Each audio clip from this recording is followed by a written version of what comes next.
Boa noite, meus irmãos. Shalom. Queria partilhar um pouquinho com vocês uma palavra que nosso pai fundador trouxe no evangelho de hoje. Na verdade, eu queria dar uma continuidade a esta palavra, né? Porque esse retiro que nós estamos vivendo do Quaresmal, da Em Adoração, não é à toa, né?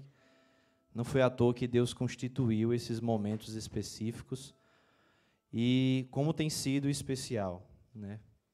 Como tem sido rico cada momento em que Deus vai nos colocando nesse momento em que precisamos caminhar, andar, seguir, né? Às vezes com um tapinha nas costas para nos impulsionar, mas às vezes com essa força que vem de dentro, que não é nossa, mas do Espírito Santo que habita em nós, para a gente tomar fôlego novamente e continuar, seguir, né? Então, sigamos nessa palavra de hoje. Se você tiver com a sua Bíblia aí, pertinho, próximo, né? Você pode abrir comigo. No Evangelho de São Mateus, capítulo 19, versículos 1 e 2. Evangelho de São Mateus, capítulo 19, versículos 1 e 2. E esse momento eu faço esse pedido, né, aos irmãos, né, da Em Adoração que estão nos acompanhando, mas também aqueles, né, que estão aqui nos visitando, né, rezando conosco, adorando aqui conosco, para reforçar essa meditação da palavra que esse tempo quaresmal nos pede, que a igreja nos convida, né? Além da oração, né? A gente tem quase que um ditado hoje em dia, na comunidade se fala muito, né? Mas foi um bispo que falou, que diz que quem não reza vira bicho, né? E aí lá no primeiro ano da Amazônia, tem um padre que estava contando uma história que ele, uma das primeiras idas nas comunidades ribeirinhas, nas aldeias, aí ele chamou o piloto, né? Para ir, foi ele e o piloto sozinho. E aí eles foram trafegar à noite, né? Ali atravessando os rios, descendo o rio Amazônia. E aí, em um determinado momento, eles escutam uma zoada muito grande, né? Uma zoada, parecia um povo gritando, tudo. Aí ele disse, não, isso aí não é gente, não. Aí ele perguntou para o piloto, que estava acostumado, né? Aí ele disse, seu José, né? Que barulho é esse? Aí o seu José disse, o piloto falou, né? E são os bichos rezando, padre, né? Então, se os bichos rezam, né? Então, então a gente é pior do que bicho se a gente não reza, né? Então, vamos meditar a palavra e rezar cada vez mais, orar cada vez mais ao Senhor, tá? Então, Mateus capítulo 19, versículos 1 e 2 vai dizer o seguinte: após esses discursos, Jesus deixou a Galiléia e veio para a Judéia além do Jordão. Uma grande multidão o seguiu e ele curou os seus doentes. Palavra da salvação. Meus irmãos, eu queria contextualizar, como eu disse, essa passagem, diante daquilo que nós estamos refletindo com o nosso Pai Fundador, em especial no dia de hoje, em que, nesta parábola que o Senhor ensinou, né, exortando ao povo, partilhando com o povo, do servo cruel, do servo mau, o Senhor Jesus Cristo nos ensinou um pouco daquilo que é o perdão. Mas eu acho que aqui eu falo por mim, tá? Eu acho que a gente tem um olhar muito superficial sobre a palavra. E desde que eu tomei para mim, né, no Carisma e Adoração, né, nos primeiros estudos que a gente fazia, que realmente a palavra deve seguir a gente como sustento de verdade, né? E quanto mais a gente mergulha, mais coisa a gente aprende, porque senão a gente fica muito mesmo superficial e a gente só olha alguns pontos, por exemplo, do perdão, que foi a partilha de hoje, e não se aprofunda. E o nosso Pai Fundador nos trouxe isso de maneira muito prática, mas de maneira profunda, né, do nosso ser. Como a gente não exerce o perdão, como a gente não vive o perdão de Deus para nós e para os outros, e, portanto, a gente vive numa vida meio que solta no Espírito, solta em Deus. Parece que a gente não se aprofunda. E aí, depois desse discurso do perdão, que o Senhor Jesus Cristo veio nos, fazer deleitar, em especial hoje de manhã, ele sai de lá, vai seguir sua missão. O diácono conhece aqui, um biblista, que ele é assim, tanto estudar, e como viajou algumas vezes para Israel, sabe que a região da Galileia, na parte de cima, e ele foi descendo além do Jordão, fez uma longa caminhada até a Judéia, como diz aqui o versículo 1, e ele fez esse discurso, falou àquele povo, e no versículo 2, o povo que o acompanhava, ou seja, a grande multidão que o acompanhava, foi curada, porque Jesus quis curar eles. Depois de falar do perdão, depois de dizer que o perdão, essa manifestação do amor de Deus, porque se a gente pegar um pouquinho do conceito do perdão, colocar nessa prática teológica, nesse olhar cristão do perdão, nós vamos perceber que o perdão é essa reconciliação daquilo que foi perdido por conta das nossas omissões, dos nossos atos contra o Senhor, e muitas vezes atos que a gente nem percebe, porque ainda a gente não se aprofundou nesse amor, não se aprofundou nessa palavra. E a gente fica aí, imerso, flutuando, com aquela espiritualidade que nem vai, nem vem, fica ali só boiando, só boiando, só boiando. Porque não sabe para onde... Qualquer lugar está bom, desde que satisfaça os meus desejos, não me deixe incomodado, me deixa ali acomodado, quietinho no meu canto, Quantas vezes eu me fiz esse questionamento, meio que um lema para mim, não, deixa eu quietinho para mim, E quanto mais eu falava isso, mais eu pedia isso, quanto mais eu tornava isso uma oração, mais eu ficava quieto, e o Deus que é um Deus de paz e que não nos deixa em paz, não fazia nada, porque eu não queria nada, eu queria ficar quieto. Qualquer lugar, qualquer coisa para mim estava bom. Ou seja, essa reconciliação ainda não fazia parte. Essa restauração do amor de Deus pela aliança não estava intrínseco dentro de mim, porque eu precisava.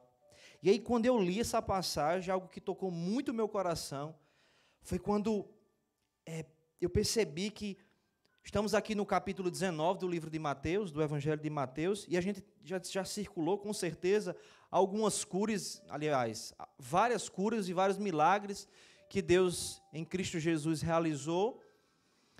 E aqui ele faz mais uma vez, que é para dizer assim, olha, essa cura é uma reconciliação, é uma restauração, é também uma manifestação do meu amor, porque também faz parte do perdão. Quanto de perdão Deus também não curou aqui, nesta multidão? Porque era muita gente, Se era uma multidão, era porque muita gente. Mas eu percebo que Jesus não fez isso à toa. Ele, é claro, ele é Deus, ele é magnânimo, ele é poderoso, ele é forte, onipotente, ele pode fazer o que ele quiser. Mas Deus não curou as pessoas, essa multidão, de qualquer jeito. Se antes, e aqui eu coloco o mistério que foi pregado para nós hoje de manhã, e o que foi para nós, esse processo de escutar essa palavra e pôr em prática, ou pelo menos refletir aquilo que foi pregado hoje de manhã, como cura também, como manifestação do amor de Deus, e mais uma vez ele nos coloca como multidão. E aí isso me arrebatou, porque eu fiquei pensando, meu Deus, Cristo fez isso com a multidão tinha vezes que seguia, se tornava discípulo, apóstolo não, porque os apóstolos estavam ali fechados, no núcleo que já tinha Cristo Jesus já tinha formado, o envio especial dos apóstolos, mas tinha ali o discipulado daquelas pessoas, mas tinha muita gente que ainda continuava na multidão. E acho que era uma pergunta para a noite de hoje, Por que a gente ainda é multidão, Ou senão a gente pode perguntar, que é uma pergunta pessoal, foi uma pergunta que eu fiz para Deus. Meu Deus, eu ainda sou multidão ou eu já sou um discípulo? Eu sou uma multidão, eu sou um discípulo hoje que era a multidão que estava alheio, né? E aí, se a gente for interpretar um pouquinho do que é ser multidão neste bolo aqui da palavra, com todo respeito,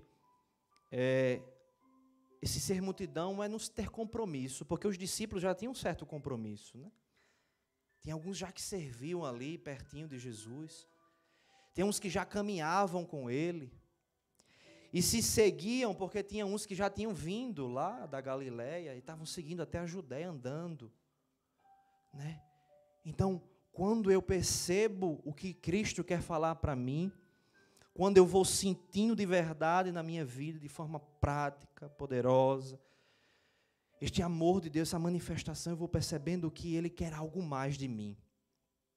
Ele quer me colocar perto dEle e dizer, não, você não é mais uma multidão que exerce uma fé passiva, uma fé sem compromisso. Você não é mais uma multidão que vive a sua fé indiferente, porque, coisa ruim, né, que a gente pode exercer, que a gente pode manifestar, que é a indiferença, né? Se a gente não tomar cuidado, até a taxa de morte de muitas pessoas que estão, né, padecendo no Covid, e também de outras coisas, né, de outras doenças, de outras situações também. Se a gente não cuidar, a gente não sensibilizar, não tornar sensível esse amor, a gente vai tornar indiferente até as mortes, né? E assim como na palavra de Cristo, como as pessoas eram indiferentes. Porque, por mais que ele fosse um herege para os judeus, pelo amor de Deus, me entenda o que eu estou falando, né? Para não dizer que eu estou falando besteira, mas por mais que ele fosse um louco para os fariseus, né? Para os judeus, né? Mas você se torna, mesmo com isso, era motivado eles serem diferentes à dor de Jesus Cristo. Coisa dura, sofrer tudo aquilo porque estavam de contrafé, mas também porque não satisfaziam os desejos deles, eles não gostavam da presença de Jesus, né?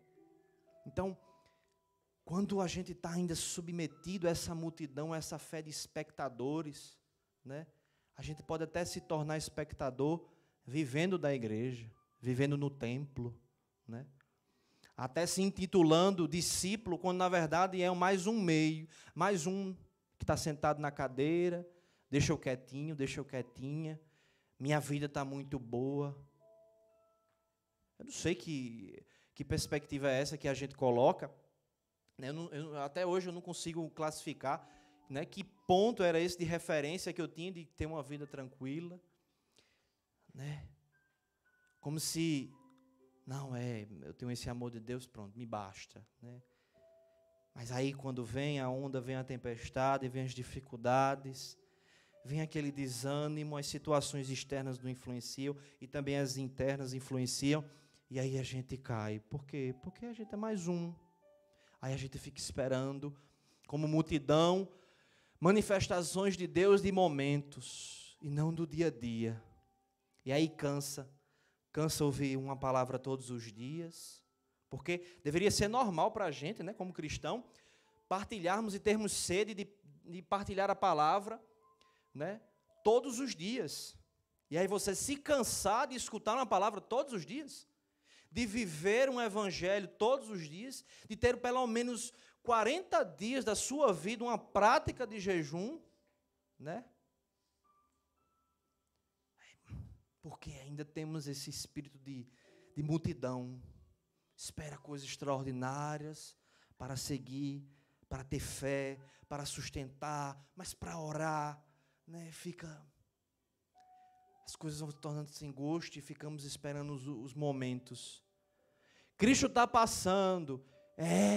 Você soube, hein, João Batista? Jesus está passando. Dizem que ele é o Messias. Ou ele se intitula Messias. Não, mas ele pelo menos faz um milagrezinho, ele cura, né?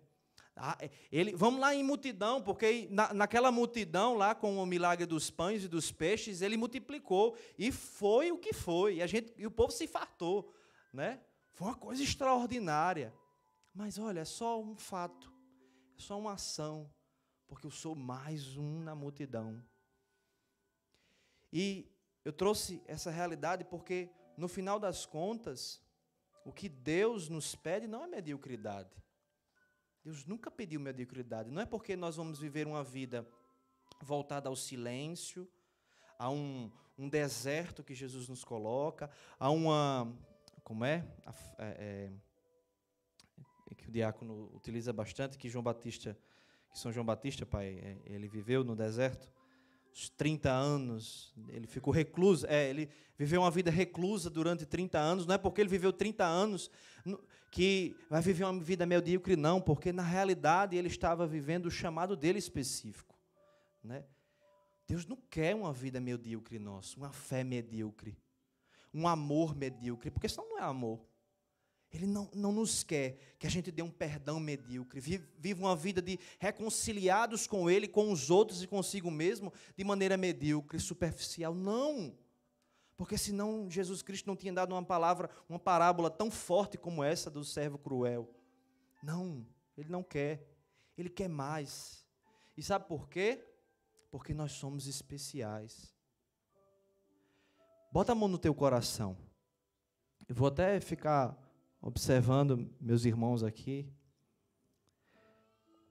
Vá pensando em tantas as vezes que você foi, mas ainda resta muita coisa de uma fé de multidão, uma fé de momento, uma fé superficial. Deixa o Espírito Santo que nós invocamos aqui, com força, fé, coragem, ânimo, te lembrar.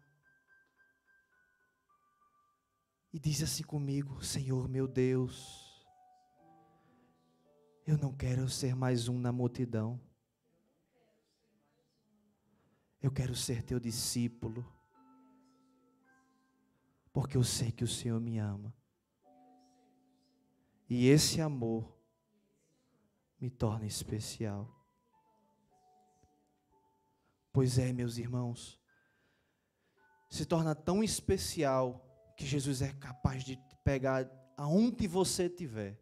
Aonde, não importa. Basta você ter o desejo de querer voltar para Ele, de querer estar com Ele, de querer cumprir o que Ele quer para a tua vida, de fazer a sua vontade. Ter essa ânsia de agradar a Jesus, não porque Ele está passando, mas porque Ele vive contigo o tempo inteiro. Não ter uma fé com medo do castigo do Senhor, mas uma fé que olha para cima, que sabe que Jesus está, que quando você está no seu quarto, Jesus está ali com você, porque você é especial, você é querido pelo Senhor.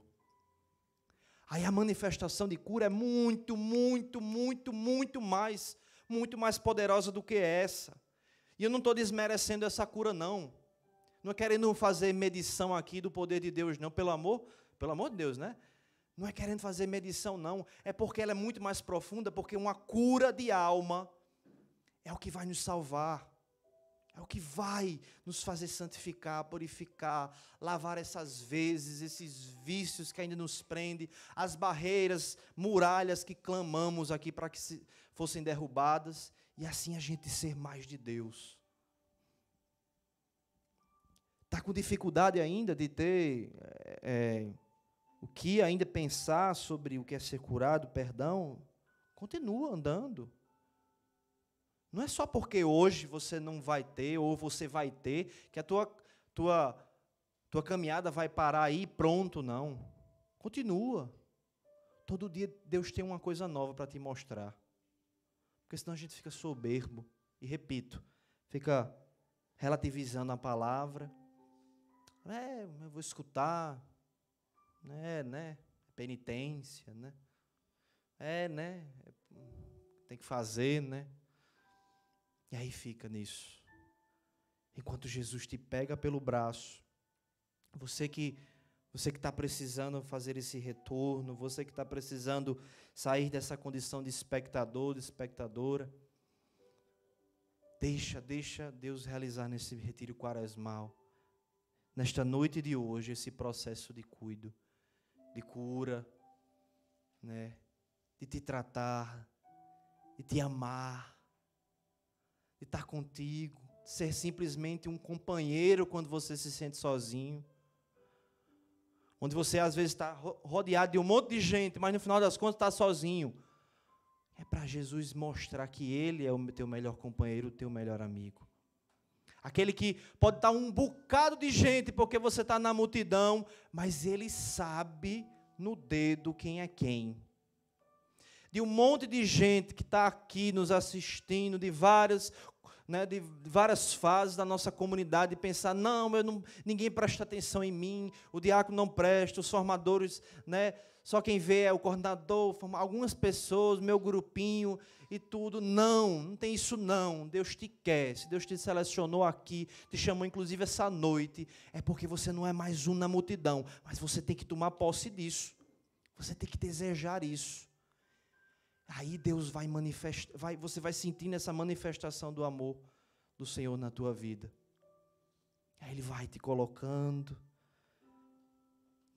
colocando no colo, deixando que você relaxe o ombro nos peitos do Senhor, para escutar o coração, como fez São João, no ombro de Jesus, e aí Deus cuidar de ti.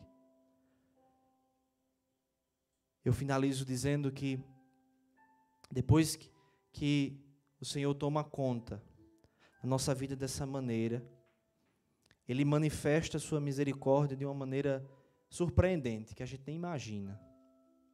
Porque o simples acolher na infinita misericórdia de Deus já é saber o que nós vamos fazer. Porque Ele te acolhe, mesmo Ele sabendo o que você vai fazer.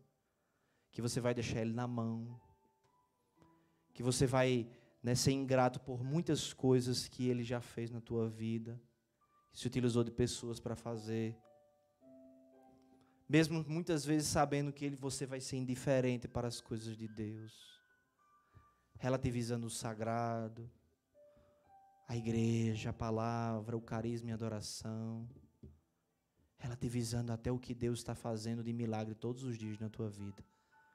Então, não importa como você esteja hoje, se você está com esse desejo, permita sair daquele meio e, como aquela mulher do fluxo de sangue, ter a ousadia de tocar.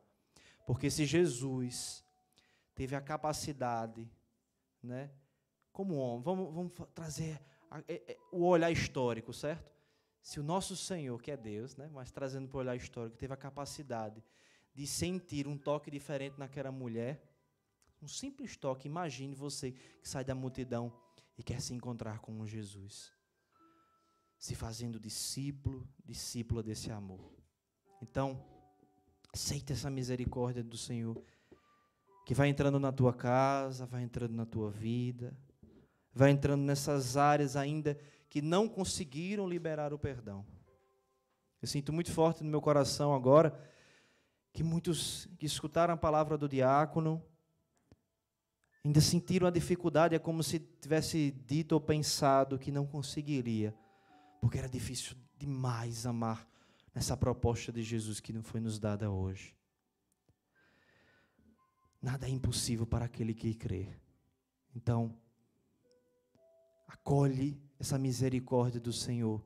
Hoje pode ser que você não entenda e ache que nem consiga, mas acredita que essa misericórdia vai entrando, vai te transformando, vai deixando essas desestruturas se tornarem estruturas, e aí você tem uma fé consistente, uma fé num Deus que te ama. Amém.